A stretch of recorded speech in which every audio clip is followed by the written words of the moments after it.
ഞാൻ SICCയിൽ ഒരു വർഷത്തിൽ 2-3 തവണ വർക്ക്ഷോപ്പുകൾ ചെയ്യാൻ വരാറുണ്ട്.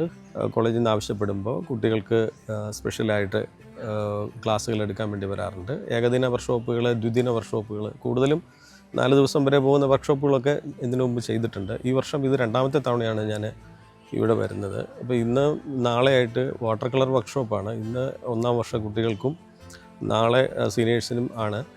അപ്പോൾ ഇവിടെ ഇന്നത്തെ ക്ലാസ് എക്സ്ക്ലൂസീവായിട്ട് വാട്ടർ കളറിനെ പറ്റി മാത്രമുള്ളതാണ്. അപ്പോൾ നമ്മളൊരു വാട്ടർ കളർ ചിത്രം എങ്ങനെയാണ് തുടക്കം മുതൽ ഒടുക്കം വരെ എന്ന് 3-4 സ്റ്റേജുകളിലൂടെ കുട്ടികൾക്ക് വിശദീകരിച്ച് കൊടുക്കുക, അങ്ങനെ ഒരു ഡെമോൺസ്ട്രേഷൻ ആയിരുന്നു ഇന്ന് നടന്നിരുന്നത്. അവിടെ ചെയ്ത വർക്കാണിത്. ഇനിയും വർക്കുകൾ ചെയ്യുന്നുണ്ട്. വാതിൽപ്പുറ ചിത്രീകരണം അല്ലെങ്കിൽ ഒരു വാട്ടർ കളർ പെയിൻറ്റിങ്.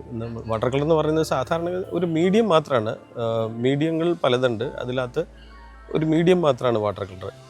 ഇതിപ്പോൾ നമ്മളൊരു നേച്ചർ സ്റ്റഡിയാണ് നമ്മൾ ഇന്നത്തെ ക്ലാസ്സിൻ്റെ വിഷയം. അപ്പം നമ്മൾ പ്രകൃതിയിലെ ഒരു കാഴ്ച, ആ കാഴ്ചയെ എങ്ങനെയാണ് നമ്മൾ സ്വീകരിക്കുന്നത്, അത് എങ്ങനെയാണ് നമ്മളതിനെ ഒരു സ്ക്രിബിൾ ഉണ്ടാക്കുന്നത്, അതിൽ നിന്നൊരു വാല്യൂ സ്റ്റഡി ഉണ്ടാക്കുന്നത് എങ്ങനെയാണ്, അതിൽ നിന്ന് അതിനെ പെയിൻറ്റ് ചെയ്യുന്നത് എങ്ങനെയാണ്, അങ്ങനെ 3-4 ഘട്ടങ്ങളായിട്ടാണ് ചെയ്യുന്നത്. ആദ്യം നമ്മളതിനെ ഒരു സ്ക്രിബിൾ കോമ്പസിഷൻ എല്ലാം ഡിസൈഡ് ചെയ്യും. അതിനുശേഷം ഒരു വാല്യൂ സ്റ്റഡി ചെയ്യും. വാല്യൂ സ്റ്റഡി എന്ന് പറയുന്നത് മോണോക്രോമാറ്റിക് ആയിട്ട്, അതായത് ഏതെങ്കിലും ഒരു കളർ മാത്രം ഉപയോഗിച്ച് ആ ചിത്രത്തിൻ്റെ നിഴലിനെയും വെളിച്ചത്തിനെയും എല്ലാം കൃത്യമായി ഡിവൈഡ് ചെയ്തെടുക്കുകയാണ്. എവിടെയൊക്കെ നിഴലുകൾ വേണം, എവിടെയൊക്കെ വെളിച്ചം വേണം, ഒബ്ജക്റ്റുകൾ എവിടെയെല്ലാം വേണം എന്നെല്ലാം നമ്മൾ തീരുമാനിക്കുന്നതാണ് വാല്യൂ സ്റ്റഡി. അതിനുശേഷമാണ് നമ്മളതിനെ കളറിലേക്ക് കൊണ്ടുവരുന്നത്. അങ്ങനെ കളറിൽ ചെയ്ത ചിത്രമാണിത്.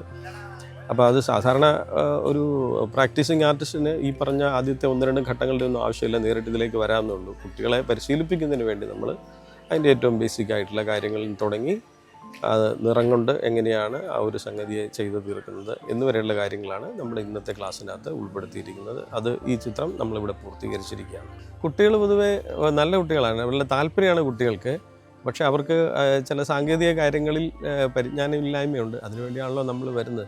അപ്പോൾ ആ ഒരു കാര്യത്തിൽ നമ്മൾ കാണിച്ചു കൊടുക്കുന്ന ഓരോ ഘട്ടങ്ങളും വളരെ ആത്മാർത്ഥമായിട്ട് അവർ ചെയ്യുന്നുണ്ട്. അതിനകത്ത് കുറച്ചധികം കുട്ടികളുണ്ട് വളരെ നന്നായിട്ട് ചെയ്യുന്നത്.